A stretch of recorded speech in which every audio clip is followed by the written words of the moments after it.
Hi guys, ito yung day 2 ng pagstay namin dito sa Ilocos Sur. At ito nga yung aming almusal for today's video. Kakain pa nga lang kami para sa almusal pero nagre-ready na sila ng lulutuin for lunch. Gogora na naman kasi kami at pupunta nga ulit kami sa dagat naman ngayon. At dito nga kami pupunta sa Santiago Cove. At ayan nga yung view guys, malapit kami sa Little Santorini ng Ilocos Sur.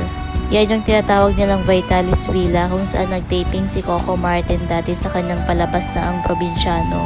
At syempre dahil pricey siya, dito na lang muna kami sa tabi-tabi, at least nakikita namin, di ba? At dahil nga napakainit, nagpayong na nga lang muna ako. Yung mga anak ko kasi excited silang lumusong sa dagat, kaya no choice ako lang magbabantay sa kanila. Parang kahapon lang nag-swimming kami sa resort, tapos ngayon sa dagat naman.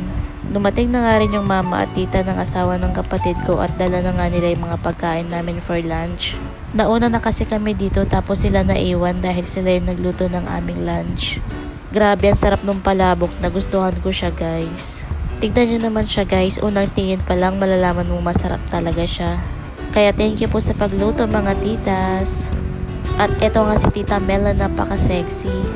Single pa yan and ready to mingle, char. After namin mag-lunch, nag-iihaw naman yung mga boys ng talaba at ng tahong. Tapos meron ding bangus, pulutan naman nila.